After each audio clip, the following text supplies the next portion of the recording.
সাথী সভাপতি, আমার শ্রদ্ধেয় গুরুজনেরা, যুব তরুণ সাথী বন্ধু ভাই মা বোনেরা, এই দুর্যোগের মধ্যে আপনারা এখানে ভিজে ভিজে উপস্থিত হয়েছেন এবং তারপরে সভা শুনছেন।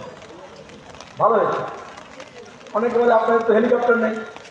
হেলিকপ্টার থাকলে আমি কিন্তু খোকাবার মতো নামতে পারতাম না, ফিরে যেতাম প্রত্যাবাদ করবেন মতো। যেহেতু পায়ে হেঁটে এসেছি, আপনাদের মতো করে আপনারা মিছিল এসছেন, গাড়ি করে এসছি, এজন্যই আমরা বলি একটু মাটিতে পা থাকা ভালো, বেশি আকাশে ওড়া উচিত নয়। আমাদের রাজ্যে এই সংস্কৃতি ছিল না, যেখানে কর্পোরেট ফান্ডের টাকা নিয়ে, বড় বড় পুঁজিপতিদের টাকা নিয়ে, ঘুষের টাকা নিয়ে, লুটের টাকা নিয়ে আর একেবারে জমিদার বাড়ির ফুর্তি করার মতো করে ভোট হবে। আসলে এগুলো লুটের টাকা দিয়ে হয়। আমরা এখানে দেখলাম যারা বলে টাকা দিয়ে ভোট হয়, টাকা দিয়ে ভোট কেনে, টাকা দিয়ে এমএলএ এমপি কেনে, কাউন্সিলর কেনে, পঞ্চায়েত কেনে, এখানে দেখলাম দীর্ঘক্ষণ ধরে বিভিন্ন মানুষ বৃষ্টিতে ভিজে এখানে সিপিআইএম এর প্রার্থী, জাতীয় কংগ্রেস সমর্থিত বামফ্রন্টের প্রার্থী নীরব খানের নির্বাচনী প্রচারকে সমর্থন করার জন্য দল বেঁধে টাকা দিলেন, কেউ নগদে, কেউ চেকে। আমি সবাইকে অভিনন্দন জানাচ্ছি আপনাদের সবার তরফ থেকে। এটা আমাদের বেশি উৎসাহিত করছে। আসলে এটা একটা ধরনের প্রতিবাদ। যেভাবে কর্পোরেট পুঁজি আমাদের দেশের গণতন্ত্রকে, আমাদের মানুষের অধিকারকে, আমাদের নির্বাচনী প্রক্রিয়াকে ধ্বংস করছে, শুধুমাত্র লক্ষ লক্ষ কোটি টাকা দিয়ে বিজেপি আর তৃণমূল সবচেয়ে বেশি টাকা পেয়েছে। এখন পর্দা ফাঁস হয়েছে। টাকা আগেও দেওয়া হতো, কিন্তু মোদী এসে বললেন স্বচ্ছতা, আর ওরা স্বচ্ছতা মানে বললেন ঝাড়ু লাগানো। আমরা বাংলায় স্বচ্ছতা মানে মনে করি ট্রান্সপারেন্সি, যাতে আর পার দেখা যায়। ওরা এগুলোকে ঢেকে দিলেন। এটাই রাজনীতির সবচেয়ে বড় নোংরামি হয়েছে। গোটা বিশ্বে গণতন্ত্রকে কিভাবে ধ্বংস করা হয়, মানুষের অধিকার কিভাবে কেড়ে নেওয়া হয়, সংসদীয় গণতন্ত্রকে কিভাবে ধ্বংস করা হয়, সেই ব্যাপারে যখন কোনো বিশ্ববিদ্যালয়ে পড়াশোনা হবে তখন এই মোদী আমলের কর্পোরেট ফান্ডিং, ইলেকট্রাল বন্ড, এটা রেফারেন্স হিসেবে পড়ানো হবে, যাতে আর সুযোগ না হয়। আচ্ছা, যারা সবচেয়ে বেশি টাকা বিজেপিকে দিলেন, তারা তারপরে সবচেয়ে বেশি তৃণমূলকে কেন দিলেন? এইখানে হচ্ছে যোগসাজশ। এরা আমাদের দেশে লুটের রাজত্ব করতে চেয়েছে। আমাদের প্রাকৃতিক সম্পদ, আমাদের জমি, আমাদের ক্ষেত, আমাদের খাদান, আমাদের খনি, আমাদের ঝর্ণা, আমাদের নদী, আমাদের পুকুর, আমাদের দিঘি, আমাদের জলাশয়, আমাদের পাহাড়, আমাদের বাঁধ, এখন তো আমাদের রাস্তাঘাট, বন্দর, বিমানবন্দর, rail line, post office, bank সব নিলামে তোলা হয়েছে। তাহলে কর্পোরেট ইলেকট্রাল বন্ডের টাকা মানে হচ্ছে অ্যাডভান্স দেওয়া। আর এই জন্য আমরা কমিউনিস্ট পার্টি বামপন্থীরা প্রথম থেকে বলেছি, আমরা মানুষের দাবি নিয়ে লড়াই করি। যেরকম ক্ষেত মজুর, দিন মজুর, ছোট ব্যবসায়ী, দোকানদার, হকার, ছাত্র, যুব, মহিলা, শ্রমিক, কৃষক, শিক্ষক, অধ্যাপক, তাদের দাবি নিয়ে লড়াই করি। আর এই জন্য আমাদের রসদ আছে তাদের কাছ থেকে। এই জন্য আমাদের টিকি কারো কাছে বাধা থাকে না। আর যারা আমাদের দেশের রাজনীতির টিকি নিজেদের সদস্যকে বেঁধে রাখতে চেয়েছে, তারা এইভাবে জামিন কোথা দিয়ে এমএলএ কেনার ব্যবস্থা করেছে। আর যার ফলে বিধানসভায়, সংসদে মানুষের রুটির কথা, বেকারের ব্যথা যন্ত্রণার কথা, কৃষকের ফসলের দামের কথা, তাঁতি নিজের ব্যবসা বাণিজ্য কারবার তার কথা, যে পেশায় যুক্ত আছে তার বিষয়গুলো সংসদে, বিধানসভায় উত্থাপিত হয় না। আর এটার জন্য পোশাকি ব্যবস্থা করেছিল। বিজেপি বলেছিল বিরোধী মুক্ত ভারত, আর তৃণমূল বলেছে বিরোধী মুক্ত পঞ্চায়েত, পুরসভায়, school committee, college committee, library committee, club, assembly. কেন বলেছে? কারণ যাতে অবাধ লুটের ব্যবস্থা হয়। যারা লুট করে তারা মানুষের অধিকার, গণতান্ত্রিক অধিকারও লুট করে। এই কালনা পুরসভায় আমরা দেখেছি কিভাবে ভোট লুট হয়েছে। কেন ভোট লুট করতে হয়? লুটেরাদের রাজত্বকে বরাবরের জন্য, কায়েম রাখার জন্য। আর আজকে পশ্চিমবঙ্গের মানুষ, আমরা যখন বললাম চোর ধরো, জেল ধরো, আমরা বললাম গ্রাম জাগাও, চোর তাড়াও। কেন বললাম? কারণ যে পুলিশ ধর্ষকের বিরুদ্ধে, খুন খারাপের বিরুদ্ধে, চুরি চুরির বিরুদ্ধে, লুটেরাদের বিরুদ্ধে ব্যবস্থা নেবে, মমতা ব্যানার্জি পুলিশ মন্ত্রী হয়ে তাদেরকে দলদাস করে দিয়েছে। আজকে এর চেয়ে বেশি লজ্জার কথা কি হতে পারে? গোটা রাজ্যের মানুষ, গোটা দেশের মানুষ দেখছে যে ভোট হবে, কিন্তু বলা হলো প্রথমে সিভিক ভলান্টিয়ারদের কোনো কাজে লাগানো যাবে না। তারপরে বলা হলো রাজ্য পুলিশ কোনো বুথের চৌহদ্দির মধ্যে ঢুকবে না। তাহলে পুলিশকে আমরা পুষছি কেন? শুধুমাত্র কৃষি ভাইপোকে পাহারা দেওয়ার জন্য, চোরদের পাহারা দেওয়ার জন্য? একটা খুন হলে, একটা লুট হলে সবাই বলছে কেন্দ্রীয় সংস্থা থেকে তদন্ত করতে হবে, সিবিআই থেকে তদন্ত করতে হবে। তাহলে আমাদের সিআইডি, আমাদের থানাগুলো কিসে রাখা হয়েছে? চিট ফান্ডে লুটের সময় থেকে মমতা ব্যানার্জি সিআইডি এবং পুলিশকে ব্যবহার করেছিলেন সব সাক্ষী সাবুত লোপাট করার জন্য। তারপরে আমরা দেখেছিলাম নারদা কাণ্ডে যখন তৃণমূলের এমএলএ, এমপি, মন্ত্রী, মেয়র তারা টাকা নিতে গিয়ে ধরা পড়েছে হাতে নাতে। মমতা ব্যানার্জি বললেন আগে জানলে আমি তাদেরকে টিকিট দিতাম না। অথচ নিজেই একটা এই চৌর্য সাম্রাজ্য তৈরি করেছেন। কেন স্কুল কমিটির ইলেকশন হয় না, মাদ্রাসা কমিটির ইলেকশন হয় না? কারণ নিজের মনোমত লোককে বসিয়েছেন। কলেজ কমিটি, ছাত্র সংসদ, বিশ্ববিদ্যালয়, এক্সিকিউটিভ কাউন্সিল, সিন্ডিকেট, কোথাও নির্বাচিত প্রতিনিধি নেই। হায়ার সেকেন্ডারি কাউন্সিল, মধ্যশিক্ষা পর্ষদ, মাদ্রাসা শিক্ষা পর্ষদ। কেন? কারণ তিনি কালীঘাট থেকে নিয়ন্ত্রণ করবেন নিজের তাবেদারদের দিয়ে। কেন করবেন? এখন এই শিক্ষক নিয়োগের জমিতে দেখেছেন সুপ্রিম কোর্ট কেউ কেউ বলছে স্বস্তি দিয়েছে। কেন স্বস্তি দিয়েছে? বিচারালয় বলেছে যে অপরাধ হয়েছে, এতে গোটা ক্যাবিনেটের বিরুদ্ধে ফৌজদারি তদন্ত করতে হবে, চুরির দায় চাপাতে হবে। কিন্তু যেহেতু নির্বাচন চলছে, তার মধ্যে কৃষি ভাইপো সমেত গোটা ক্যাবিনেট যদি জেলে চলে যায় তাহলে রাজ্যে অচল অবস্থা হবে। এজন্য ওই প্রক্রিয়াটা ভোটের পরে শুরু করতে হবে। আর আমরা বলেছি যারা ভুক্তভোগী, যারা স্কুলে কলেজে পড়াতো, তারা রাস্তায় দাঁড়িয়ে ধর্ণা দিচ্ছে। যোগ্যদেরকে সরিয়ে দিয়ে অযোগ্যদেরকে টাকার বিনিময়ে চাকরি দেওয়া হয়েছে। আমরা বলছি না যতজন চাকরি পেয়েছে সবাই অযোগ্য, কিন্তু যোগ্য অযোগ্য কে তা তো পরীক্ষা দিয়ে ঠিক হয়। মমতা ব্যানার্জির নেতৃত্বে গোটা শিক্ষা ব্যবস্থাকে ধ্বংস করার জন্য নিয়োগ পরীক্ষাকে ধ্বংস করা হয়েছে, সমস্ত তথ্য লোপাট করা হয়েছে। ওই যে কাকুর স্বর বলছেন না, কাকুর স্বর কেন 6 মাস লাগলো তার স্যাম্পল নিতে, আর 4 মাস লাগলো তার রিপোর্ট দাখিল করতে। আচ্ছা, আপনারা তো সব পরীক্ষা করান, মলমূত্র পরীক্ষা হয়, রক্ত পরীক্ষা হয়, তখন এই 1 বছর লাগে একটা পরীক্ষা রেজাল্ট বার করতে। তাহলে যারা মনে করেছিলেন তৃণমূলের অন্যায়ের বিরুদ্ধে প্রতিকার করতে হলে 56 ইঞ্চি ছাতি লাগবে, তাহলে 56 ইঞ্চির সরকার একটা হাইকোর্ট বলার পরেও বারবার চোরকে ধরতে পারছে না। কয়লা পাচার, গরু পাচার, চন্দন কাঠ পাচার, এই যে সন্দেশখালীতে দেখলেন কিভাবে জমি লুট, সোনা পাচার, এই সব টাকা এগাট ওগাট করে কালীঘাটে গিয়েছে। আর কালীঘাট থেকে অভিষেক ব্যানার্জি, আমি তো নাম নিয়ে বারবার বলছি, নিজের বিদেশি বান্ধবীদের অ্যাকাউন্টে টাকা পাঠিয়েছেন আমাদের রাজ্যে। সব প্রমাণ দেওয়া হয়েছে, ইডি সিবিআই এর কাছে আছে, সমস্ত তথ্য আছে, ব্যাংক অ্যাকাউন্ট আছে, ছবি আছে। আমি যখন এটা বললাম, একটা 200 পাতার উকিলের চিঠির নোটিশ দিল, বললো আমার মানহানি হয়েছে, আপনি প্রত্যাহার করুন, সাংবাদিক সম্মেলন করে বলে দিন, নাহলে মানহানি মামলা করব। আমি বললাম যার মান নেই তার আবার হানি কি করে হয়? তার তো শুধু হানি আছে, মান বলে কিচ্ছু নেই। এখনো পর্যন্ত মোকদ্দমা করেনি। এইভাবে চিট ফান্ডের সময় কেডি সিং বলেছিল, যখন আলকেমিস্টের লুটের ব্যাপারে সিবিআই এর কাছে সমস্ত ডকুমেন্ট দিয়েছিলাম, বলেছিল গোটা দেশের সবকটা আদালতে আমরা বিরুদ্ধে মামলা করবো। আলম খুব ভালো হলো, এসএফআই, ডিএফআই, সিপিএম করতে গিয়ে আমি অনেকগুলো জায়গায় গিয়েছি, কিন্তু এখনো দেশের সবকটা শহর ঘোরা হয়নি। আপনি যদি সবকটা আদালতে আমার বিরুদ্ধে মামলা করেন, আমার সবকটা শহর ঘুরে নেওয়া যাবে, কিন্তু আজ পর্যন্ত মামলা করেনি। যেদিন মুকুল রায়কে বলেছিলাম যে তৃণমূলে আছে কিন্তু বিজেপির কাজ করছে, ব্রিগেড প্যারেড গ্রাউন্ডে দাঁড়িয়ে 2015-তে বলা হয়েছিল, মুকুল রায় বলেছিল, বর্তমান পত্রিকা ফারাও করে লিখলো মুকুল রায় মানহানি মামলা করবেন। আজ পর্যন্ত মানহানি মামলা করেননি, বরঞ্চ তিনি বলেছেন যাহা বিজেপি তাহাই তৃণমূল, যাহা তৃণমূল তাহাই বিজেপি। আমাদের এখানে আমরা দেখছি না, আপনাদের একজন এখানে কি নাম, বিশ্বজিৎ ছিল না? হ্যাঁ, নামও সব বিশ্ব দেওয়া হয়, বিশ্ব বাংলা, বিশ্বগুরু, বিশ্বজিৎ।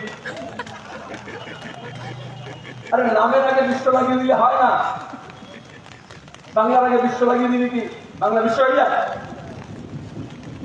বিশ্বগুরু বললে কি মোদী একেবারে বিশ্বের গুরু হয়ে যায়?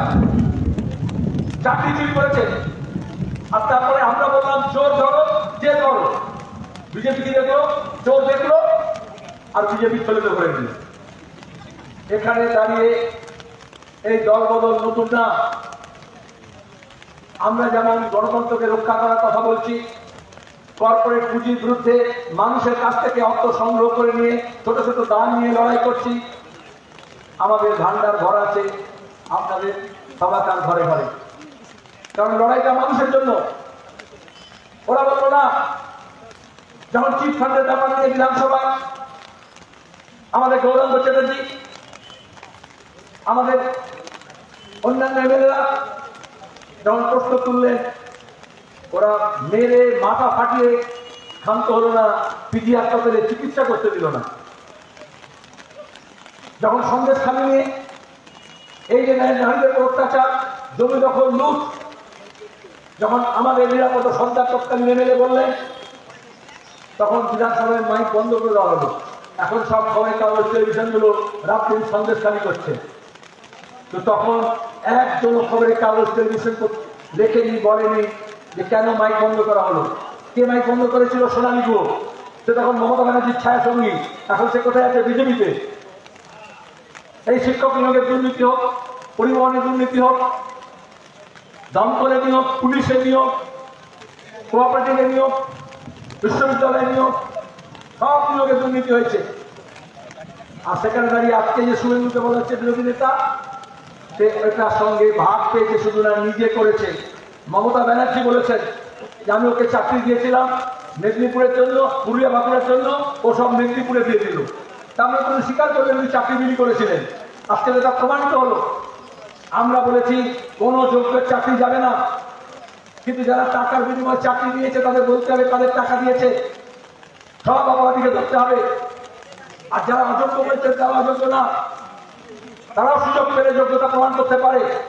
কিন্তু পরীক্ষা না দিয়ে, খাতা জমা না দিয়ে, খাতা নষ্ট করে দিয়ে অন্যের চাকরি খেয়ে নেওয়া হবে, এ তো মানা যায় না।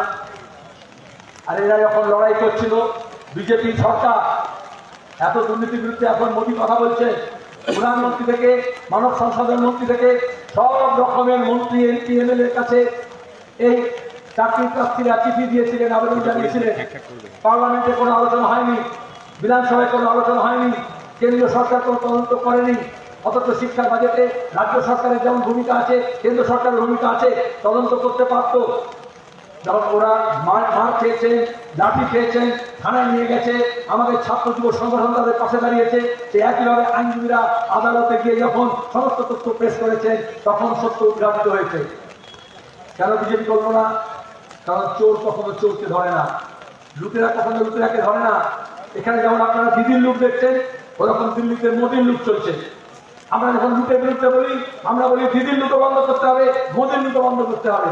অথচ এখানে কিছু মানুষকে বলা হয়েছিল যে তৃণমূলের এত অন্যায়, এত অপরাধ, এত ধর্ষণ, এত খুন, এত লুট, 100 দিনের কাজে কালভার্টের ঘরের টাকা, পুরসভায় জলের টাকা, নদী ভাঙন রোডের টাকা সব হাতিস করে দিয়েছে। তাহলে কি করতে হবে? বললো 56 ইঞ্চি ছাতি চাই। 10 বছর ধরে লোকের 56 ইঞ্চি ছাতি রেখেছে, কিচ্ছু করেনি। এখন বলছে 56 দিয়ে হবে না, 356 লাগবে।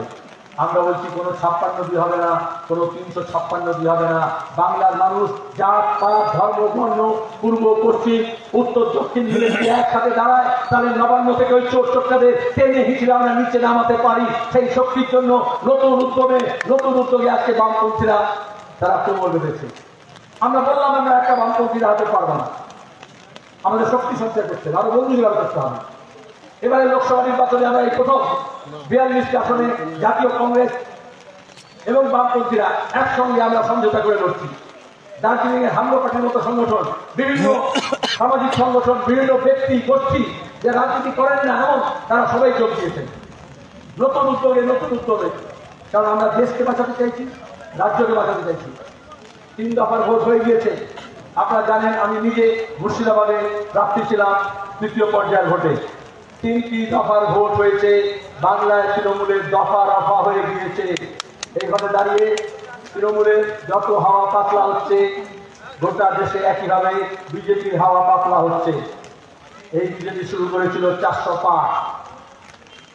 যারা মহাভারতের রামায়ণে গল্প করেছেন তারা জানেন ওই যে যোদ্ধাদের, মহাবীরদের, বীরদের সব পিঠে থাকতো না, তুল বলে, তুল যেখানে স্বর থাকে, তীর থাকে।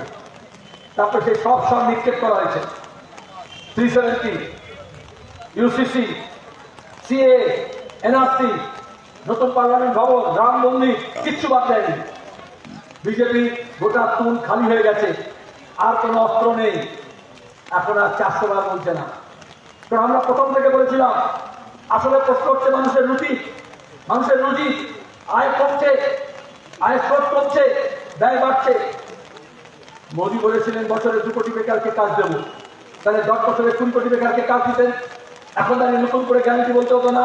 তাহলে বলুন বিজেপি 20 কোটি পারিনি, 10 কোটি দিয়েছি, 10 কোটি মানে 12 কোটি, 8 কোটি কিছু একটা বলুন, ওটা ভুলিয়ে দিতে চাইছে। মোদী বলেছিল, বিজেপি বলেছিল মোদী জি আয়েঙ্গে अच्छे दिन लाएंगे। কে বলবে अच्छे दिन এসছে? এই কালনায় ঐতিহ্যশালী তাঁত শিল্প।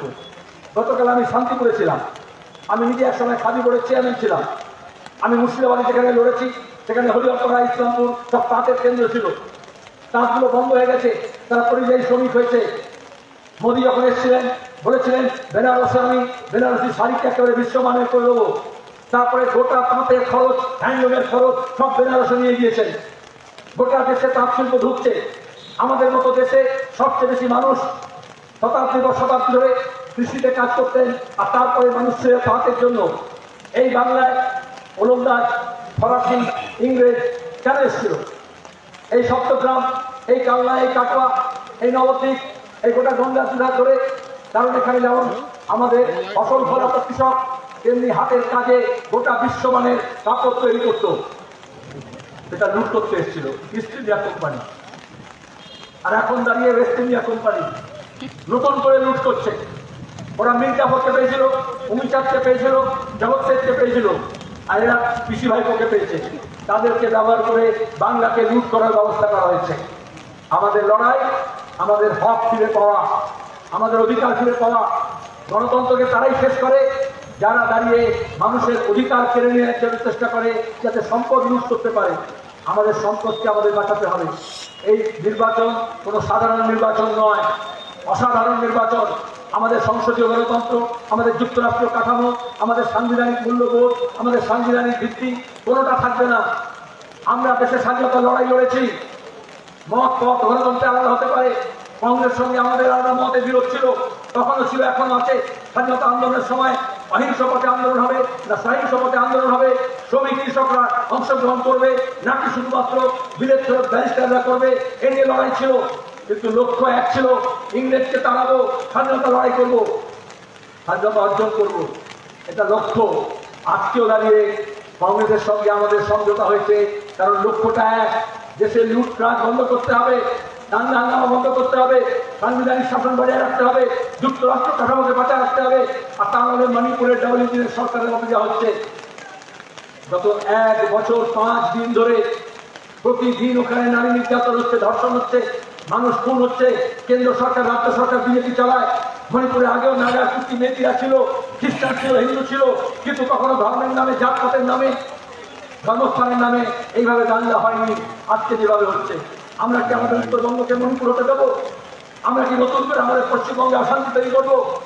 এজন্য আজকে ইন্ডিয়া ব্লক তৈরি হয়েছে, যেখানে দাঁড়িয়ে নানান ধরনের দল। কিন্তু আমরা বলেছি আগে দেশটাকে বাঁচাই। দেশ বাঁচানো মানে দেশের ম্যাপ না, দেশ বাঁচানো মানে হচ্ছে দেশের মানুষকে বাঁচানো। দেশের মানুষকে তখন বাঁচানো যাবে যখন দেশের মানুষের মধ্যে ঐক্য হবে।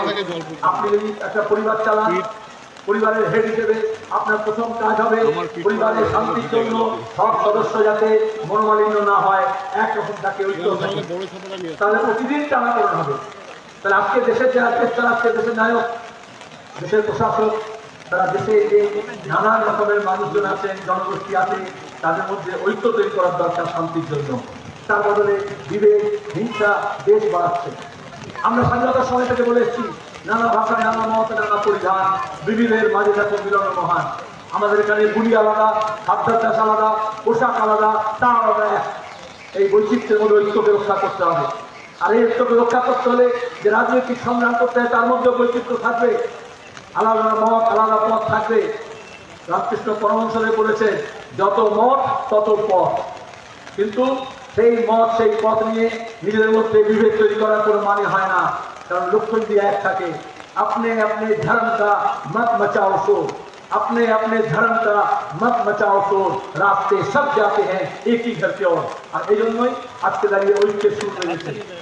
কোনো সব গুজব এই রামনবমীর সময় আমাদের পশ্চিমবঙ্গে বেলডাঙ্গা মুর্শিদাবাদ দাঙ্গা লাগাতে চেষ্টা করেছিল। গত বছর রিসরায় শিবপুরে দাঙ্গা লাগানোর চেষ্টা করা হয়েছিল, কিন্তু মানুষ হিন্দুর বিরুদ্ধে মুসলমান, মুসলমানের বিরুদ্ধে হিন্দু লড়তে চাইছে না। হিন্দু মুসলমান নির্বিশেষে চোর জোচ্চোরদের বিরুদ্ধে লড়তে চাইছে, সেই ঐক্য তৈরি হয়েছে। আর যত বেশি মানুষ এক কাটটা হচ্ছে, তত বেশি চোর জোচ্চোরদের বুকে ঝুঁকুনি বেড়ে গিয়েছে। ওরা মনে করেছিল ভোট লুট করবে। এক মাঘে শীত যায় না। আজকে দাঁড়িয়ে 3টে দফার ভোটে আপনারা গত পরশুদিন মুর্শিদাবাদের ভোটে দেখেছেন, মানুষ সংঘবদ্ধ হয়ে ভোট দিয়েছে। মহিলারা রাস্তায় দাঁড়িয়ে বসে গিয়েছেন। সশস্ত্র দুর্বৃত্তরা বলছে যেতে দেবো না, আর তারা বলছে ওদেরকে সরাতে হবে, তারপরে দেব। ওদের আপনারা নিজেরা দেখেছেন গলায় কিরকম অর্ধচন্দ্র দিয়ে ওই দুর্বৃত্তদের চালানো হয়। মানুষের অধিকার রক্ষার জন্য, মান রক্ষার জন্য, গণতন্ত্র রক্ষার জন্য আমরা চাইছি শান্তিতে ভোট হোক, শান্তিপূর্ণভাবে ভোট হোক। মানুষ শান্তিতে ভোট দিক, শান্তিতে এবং শান্তিপূর্ণ অবাধ সুষ্ঠু নির্বাচন হোক, এটার দায়িত্ব নির্বাচন কমিশনের। মানুষ শান্তিতে ভোট দিন, তাকে সুরক্ষা দেওয়ার দায়িত্ব, বুথ রক্ষা করার দায়িত্ব কেন্দ্রীয় বাহিনীর ইলেকশন কমিশনের। আর মানুষের দায়িত্ব হচ্ছে সকাল সকাল উঠে ভোট দেওয়া। যারা দুর্বৃত্তি থাকলে দুর্বৃত্ত থাকবে, দুর্বৃত্ত ছাড়া দুর্নীতি চলে না, এটা নেক্সাস। তারা রাতের বেলা অনেক কারণ সুদা খেয়ে ঘুমোয়, সকালে ঘুম ভাঙতে একটু দেরি হয়। সেজন্য মানুষকে বলবো সকাল সকাল ওদের ঘুম ভাঙার আগে আপনারা ভোটের লাইনে দাঁড়িয়ে যাবেন এবং ভোট দেবেন। ওদের যখন ঘুম ভাঙবে তার আগে যাতে বেশিরভাগ মানুষ ভোট দিয়ে দেয়। আর বুথে যদি মানুষ নেমে যায় তাহলে ওই বুথে আর ভোট ঢুকতে পারে না। ভোটটা কোথায় থাকে? ফাঁকা জায়গায় থাকে, তাই তো? ভিড়ের মধ্যে থাকে। তাহলে বুথের মধ্যে যদি সকাল সকাল ভিড় থাকে, আমি একদম দাওয়াই বাজাচ্ছি আপনাদেরকে, তাহলে আর এই ভোট লুট করতে পারবে না। আমি অনেক কথা বলতাম, কিন্তু বলার সুযোগ নেই। যারা বিরোধীতে ভিজে আছেন তারা তো ভোট দেবেন বলে ঠিক করেছেন, কিন্তু আপনাদের এই কদিন আপনাদের কথা অন্যদেরকে বলতে হবে। এই যে নীরবে ইভিএমে সব ভোট সিপিএমে, এটা আপনাদের মানুষের কানে কানে বলে দিতে হবে। যারা টুকটুকিতে টোটোতে যাচ্ছেন প্যাসেঞ্জার এবং চালক, যারা চায়ের চা খাচ্ছেন, চা বানাচ্ছেন, যারা পরিবারের মধ্যে, নিজের ঘরের আত্মীয় স্বজনের মধ্যে, মহিলা পুরুষের মধ্যে একে অপরকে আপনাদের মনের কথা বলুন। ওরা সন্ত্রাস করতে চেয়েছিল, এই জন্যই এই যদুপ্রিয় মন্ডলী করেছিল যে কেউ কারো সিভিলের সঙ্গে কথা বলবেন না। কেন বলেছিল? তাহলে সত্য প্রকাশ হয়ে যাবে, তাহলে গুজব চলবে না। আজকে দাঁড়িয়ে মা বোনদের বলছে লক্ষ্মীর ভান্ডার দিচ্ছি, এই জন্য ভোট দিন। আচ্ছা, 500 টাকা 1000 টাকা কি ভান্ডার বলে? ভান্ডার তো যেটা ওই অর্পিতা পাথর ফ্ল্যাট থেকে বেরিয়েছে 2000 টাকার মধ্যে পাহাড়, এটা অনুব্রত মণ্ডলের ওই কোল্ড স্টোরেজ থেকে বেরিয়েছে, আর তার মেয়ের ব্যাংক অ্যাকাউন্ট থেকে বেরিয়েছে। যদি কেউ মল্লিক আপনাদের পাশে ওই কুন্তল নাকি নাম ছিল না, হ্যাঁ পাশে তো বলা যাবে, কথা বলবো শান্তনু, হ্যাঁ কুনাল কুন্তল এসব এত কুনার রচনা করেছে এরা, দেখবে ওইগুলো ভান্ডার না। আর খবরের কাগজ তৈরি হলে কই জানি বাংলা ভাষা ভুলে দিয়েছে, কোনটা গন্ডার আর কোনটা ইঁদুর জানে না। ইঁদুরকে গন্ডার বলছে, গন্ডারকে ইঁদুর বলছে। তৃণমূলের ঘরে যে টাকার পাহাড় জমেছে, বিদেশে যা পাচার করেছে এই ভাইপোরা, সেটা হচ্ছে ভান্ডার। বাংলার মানুষের সব ভাড় উদ্ধার করে দিয়ে ওরা ভান্ডার রচনা করেছে। আমাদের সেগুলো উদ্ধার করতে হবে, সেই লড়াই আমরা লড়ছি। বলে কী করে করবেন? ভোটে কী করে পাওয়া যাবে? ভোটে পাওয়া যায়। এই গরমকালে আখের মেশিন দেখেছেন, একেবারে যোগাযোগ টেকনোলজি, দুটো লোহার টাকা ঘোরে না, আর তার মাঝখানে রসালো আখ ঢুকিয়ে দেয়, আর একটু ঘোরাতে হয়, সব রস বেরিয়ে যায়। তৃণমূলের পুরো প্রধান থেকে শুরু করে, পঞ্চায়েত প্রধান থেকে শুরু করে ওই নবান্নে পর্যন্ত যত চোর চোরটা আঙুল ফুলে কলা গাছ হয়েছে, তাদের এই চাকার মধ্যে রসের জন্য ঢুকাতে হবে। আপনাদের শুধু একটু চাকা ঘোরাতে হবে, টুংটার আওয়াজ বেরোবে, কিন্তু সব রস বার হবে, সব রসালো নেতার রস বার হবে। ইডি সিবিআই করবে না। আমরা ওদেরকে বলছি যাও কালীঘাটের 40 চালে দেখো, শান্তিনিকেতনে যাও, তারপরে গিয়ে দেখো কত টাকা আছে। বিজেপি কি বলছে? না ওখানে যাবো না। কোথায় যাবে? বলে তাজমহলের নিচে খুলে দেখতে হবে কি আছে, কুতুব মিনারের নিচে খুলে দেখতে হবে কি আছে, জ্ঞানপাপী মসজিদের নিচে খুলে দেখতে হবে কি আছে, শহীদ মিনারের নিচে কি আছে দেখতে হবে। আরে যেখানে টাকা আছে সেখানে যা, যাচ্ছে না। এইখানেই হচ্ছে যোগসাজশ। আমরা যখন প্রথম বলতাম অনেকে বিশ্বাস করতেন না। এখন শুধু দল বদল না, দেখবেন প্রতিদিন বিজেপি তারা তৃণমূলের রিসাইকেল এলিমেন্ট, পুরোনো প্লাস্টিক, পুরোনো কাগজ, পুরোনো লোহার পেতল তো আমার বিক্রি হয় না, তারপরে সেগুলো ঘুরে আবার বানিয়ে নতুন জিনিস নিয়ে আসে না, ওরকম পুরোনো তৃণমূলের মাল বিজেপির অফিস থেকে ঘুরে এসে তারা বলছে আমরা নতুন মাল হয়ে গেছি। আমরা যখন প্লাস্টিকের খেলনা টালনা বাচ্চাদের হয় আমরা বলি দেখবেন পুরোনো চেয়ার, পুরোনো বালতি যেগুলো নিয়ে যাচ্ছে বোতলগুলো, সেটা থেকে রিসাইকেল করে দিয়ে খেলনা বানায়, তাহলে দেখতে ভালো হলেও কিন্তু ওগুলোতে চামড়ার রোগ হয়। তাহলে বিজেপি ওই পুরোনো প্লাস্টিক দিয়ে নতুন বানানো খেলনা রেখে আপনারা খেলতে যাবেন না, তাহলে কিন্তু অনেক বড় রোগ হবে। আর সেই রোগ হচ্ছে, এই জন্য লড়াইটা বিজেপি আর তৃণমূল উভয়ের লড়তে হবে। সে লড়াই আপনাদের লড়তে হবে। আমরা লড়াই লড়েছি, আজকে দাঁড়িয়ে সিএনআরসি ভয় দেখাচ্ছে গত নির্বাচনে করেছিল। আমরা দেখলাম, আমি নিজে সিএ যে পার্লামেন্টারি কমিটি হয়েছিল বিলের সম্পর্কে, তাকে আমি একমাত্র বামপন্থী সদস্য ছিলাম। বিলটা মাত্র 7 পাতা, আর আমার নোট অফ ডিসেন্ট ছিল 77 পাতা। কেন এই বিল দরকার নেই, কেন আইন দরকার নেই সেটা লেখা হয়েছিল, চেপে দিয়েছে।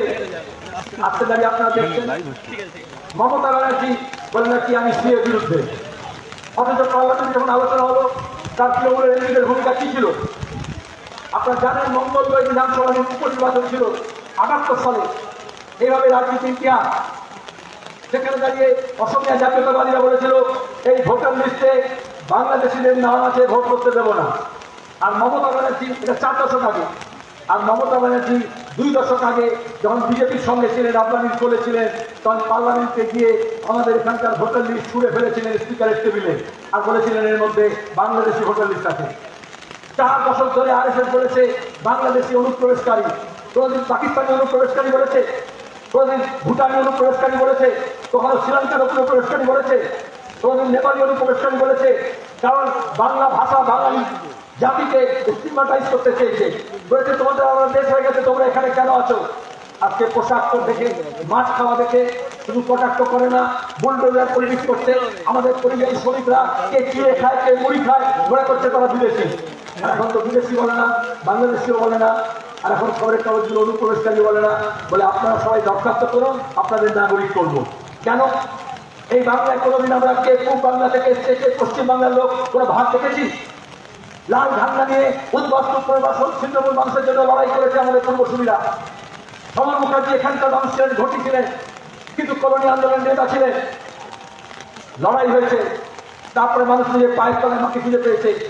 আজকে বিজেপি তাদেরকে উৎখাত করতে চাইছে, নতুন করে ভাগ করতে চাইছে। আমরা ফুটবলে ইন্ডিয়ান মন বাগান করেছি, কিন্তু কে কোন অ্যাকসেন্টে ভাষার কথা বলে সেই নিয়ে আমরা ভাগ করতে চাইনি।